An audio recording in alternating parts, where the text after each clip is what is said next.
E aí, meu povo, tudo tranquilo? Como é que vão? Tudo na paz com vocês? Bem, eu hoje vou tratar nesse vídeo de um tema que para mim já era um tema vencido, ou pelo menos já era de conhecimento geral, sobretudo no contexto da educação física escolar, ou junto aos professores e profissionais da educação física, e também dos outros profissionais que atuam no universo da escola. Talvez eu pudesse dizer, poxa, talvez os meninos, os pais, as crianças, elas não tivessem esse conhecimento, mas as pessoas que são formadas para atuar no campo escolar ou não escolar, as pessoas que atuam junto com os professores de educação física na escola, na minha cabeça já estavam conscientes desse processo, mas eu tenho tido alguns bate-papos e percebido que não é tão não está tão definido, tão consensual assim, do papel da educação física escolar. Tá? Eu estou falando da educação física escolar porque a educação física é um campo amplo do conhecimento. Nós temos a perspectiva das atividades escolares e as não escolares. E quando eu falo não escolares, eu vou falar de um universo muito grande que nós vamos tratar isso no outro momento, em outro vídeo, para que a gente possa estar aprofundando outras perspectivas. Tá? Mas a educação física escolar ela diz respeito a um momento específico, a um espaço-tempo específico que acontece dentro das unidades escolares. E quando eu estou falando de unidades escolares, eu estou falando do privado e do público, mas eu estou falando de uma legislação, eu estou falando de regras que são estabelecidas pelo Estado. Lembra aquele ente abstrato que nós já conversamos? Esse Estado ele vai determinar ordens, determinar forma, como isso vai acontecer, ao ponto de estabelecer a educação básica como uma obrigação, a educação como um direito social e logo uma obrigação estatal. Nesse processo, ela vai definir condições básicas, normas básicas, estabelecer parâmetros, diretrizes para o trato nesse ambiente. Que aí nós estamos chamando esse ambiente de acordo com Gon, Ana Bruno, que vai falar do espaço de escolarização formal. Esse espaço entendido como espaço de escolarização formal. Os outros espaços da educação física, espaço de escolarização não formal. Mas assim, esse espaço ele tem características específicas a seguir. Ele tem um profissional específico, e esse profissional específico é um professor licenciado, uma professora licenciada, ou seja, tem competências, habilidades e formação específica. Existe uma intencionalidade educativa, ou seja, não é a formação, quem vai contribuir nesse processo de ensino-aprendizagem, quem vai ser o gestor da aula, das atividades. Esse profissional, essa profissional, ele tem intenção formativa, ele quer formar, ele quer contribuir, e essa intenção com base normalmente em um currículo estabelecido por essas leis que eu já sinalizei, mas claro, que vão passar por caracterizações regionais a partir do que hoje a lei permite, do que a lei abre para a gente. E logicamente em um espaço, um locus específico. Esse locus que desde a Idade Média ele se faz presente em nossas vidas enquanto espaço coletivo formativo, é a escola. E a escola ela tem, dentro dela, esse equipamento, ela tem espaços diferentes, espaços-tempos diferentes. O espaço que nós estamos falando é do espaço de escolarização formal, é a aula de educação física como componente curricular obrigatório da educação básica. É o momento que esse momento de escolarização é dividido com outras disciplinas, como a matemática, como o inglês, como português, geografia, história. Então, é esse componente curricular que nós estamos tratando, que nós vamos abordar. E eu fico me perguntando, me questionando às vezes, qual é a função dessa educação física escolar. Me perguntando porque eu tenho escutado algumas falas de ser um espaço que vai promover um treinamento de aptidões ou de valências físicas, de ser um espaço onde vai ser necessário você fazer a medição das aptidões ou das valências físicas para fazer uma comparação disso depois de um tempo, de ser um espaço que vai proporcionar o emagrecimento daqueles alunos ou alunas, o condicionamento físico. E embora há muito tempo tenha sido tratado dessa forma, a origem da educação física dentro do ambiente da escola teve essas características formativas de educação de corpo, de ser voltado para a higienização, de ser voltado para biofisiologicamente apenas. Mas hoje nós temos uma outra leitura de mundo, nós temos outros espaços que vão tratar a educação física, vão tratar esse sujeito a partir desse movimento, tá? De outra maneira, voltando a condicionamento, demonstração, aptidão, etc. e tal. Mas o espaço de escolarização formal não. E por questões bem simples, tá? Se vocês derem uma olhada não há na lei uma obrigatoriedade de carga horária semana, tá? Existe uma PL que indica a obrigatoriedade de 2 horas semanais, 2 horas semanais de atividade de educação física, mas de fato não há essa determinação. Há um consenso, normalmente você tem, a determinação são as 4 horas na educação básica, e essas 4 horas vão ser divididas por dia e vão ser divididas entre os componentes curriculares. Bem, o que tem sido usual é a educação física desenvolver 2 horas aulas semanais, 1 a 2 horas aulas semanais. E a pergunta que eu faço: se nós pensarmos nessa educação física, dentro desse viés da preparação, do condicionamento, da atividade aeróbia, visando emagrecimento, do treinamento ou condicionamento para aumento da massa magra, dentro da escola, a partir de 2 horas, eu estou trabalhando com 2 horas, olha que nem sempre nós temos essas 2 horas semanais. A partir da ideia de 2 horas semanais, 60, 120 minutos por semana, será que é possível realmente promover esse processo? Eu fiz uma análise, uma olhada rápida em algumas organizações, a ACMS, a AHA,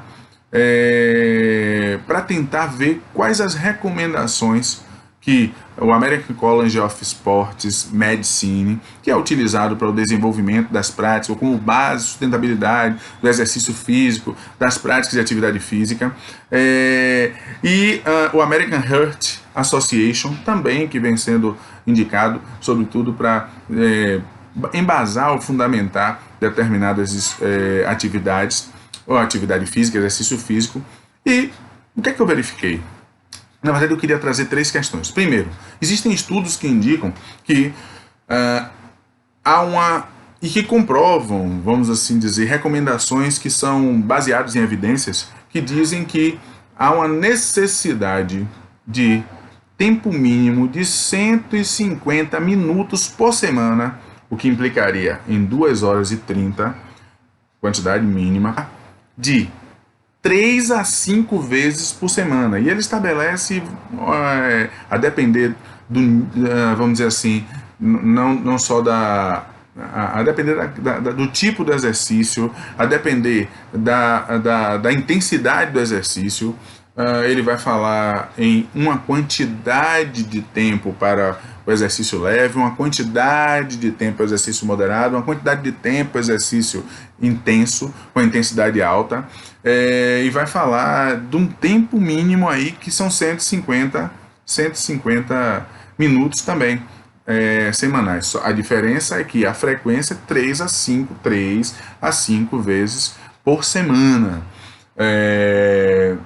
Já a American Heart Association vai também estar trazendo possibilidades que se aproximam dessa linha de raciocínio. De forma que o que nós temos hoje como diretrizes, recomendações para o desenvolvimento de um condicionamento físico, diretrizes e recomendações para o desenvolvimento de força, desenvolvimento de endurance, desenvolvimento de valências da aptidão física como um todo, se constitui com um mínimo de 3 vezes por semana, e com uma intensidade determinada e com uma frequência máxima determinada, de maneira que, quando nós vamos lá fazer esse comparativo com o que nós temos objetivamente acontecendo na escola, que são no máximo 2 horas por semana, isso é o que acontece na vivência cotidiana, nós não teríamos condições de desenvolver esse processo de condicionamento, desenvolver esse processo de treinamento. Eu estou falando aqui, não estou falando do que está na lei, que inclusive é contrário a esse uso da educação física escolar, ou esse objetivo e meta da educação física escolar. Eu estou falando em razões óbvias de comparativo de tempo, duração, frequência, dentro da escola e fora da escola, a partir das recomendações que são feitas por esses órgãos que eu acabei de citar. Então, assim, em primeiro momento, eu já estou enxergando que tem uma diferença. A escola são até 2. Os caras dizem que a partir de 3, como é que pode... Aqui, eu recomendar a partir de 3 a 5. Como é que eu posso dizer que, então, a educação física escolar vai ter esse objetivo? E, na verdade, não tem, gente. A educação física escolar, ela visa ampliar o repertório psicocognitivo motor dos sujeitos, o repertório histórico, a percepção da cultura corporal, que é o trato do procedimento, é o trato da condição, das condições e atitudes, valores, que é o trato do saber, do reconhecer os fatos, do saber, do conhecer por que está desenvolvendo, de conhecer múltiplas modalidades, de ter acesso a um processo que dê conta de se perceber enquanto sujeito, analisar como é que ele pode se movimentar, quais as possibilidades de movimentação, de entender como é que ele pode se apropriar de determinadas regras, práticas, ações, modalidades, como ele pode alterar aquilo, como é que o movimento pode ser feito numa situação e em outra, como é que ele pode ser adaptado. Então perceba que é essa ampliação do processo. E se nós formos para um processo de condicionamento,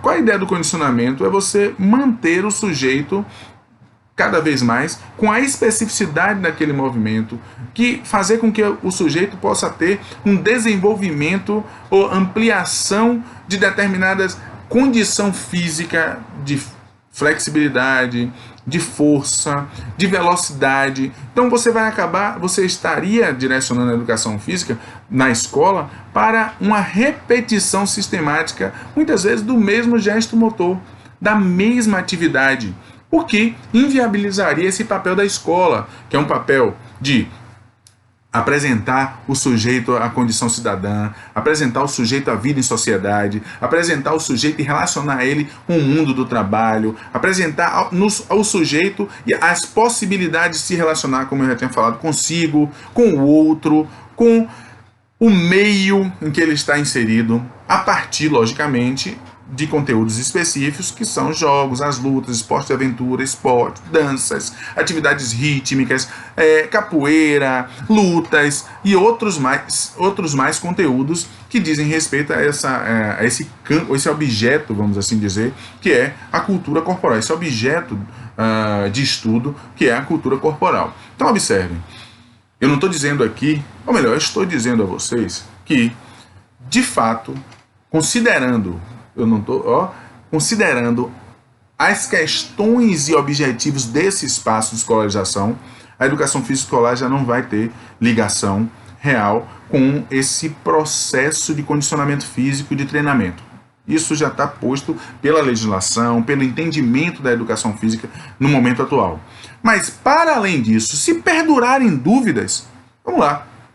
Olhem as diretrizes, olhem as recomendações dos órgãos que são tomados como base para a construção ou para o perfeito processo de prescrição de exercícios físicos na sociedade.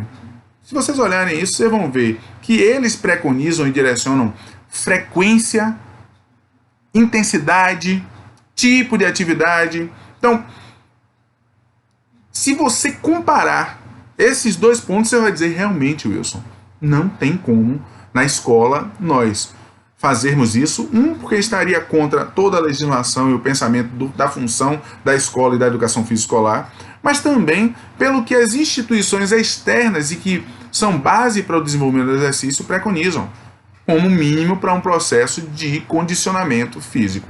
Então, a ideia era conversar sobre isso com vocês. Eu estou aberto aí para que vocês possam fazer as suas colocações, para que a gente amplie esse diálogo. Eu volto a falar que essas minhas falas não são falas de um dono da verdade, mas sim de alguém que quer discutir com vocês, que quer bater um papo com vocês, para que a gente possa ir nos apropriando juntos e juntas de determinadas possibilidades ou determinados consensos, ou trabalhar em dissensos, mas dissensos que sejam embasados de fato naquilo que acontece no mundo real, naquilo que os estudiosos vêm trazendo, naquilo que as evidências dos estudos apresentam para a gente. Então, inscrevam-se aí no canal, compartilhem, curtam, façam suas críticas, esse espaço é nosso.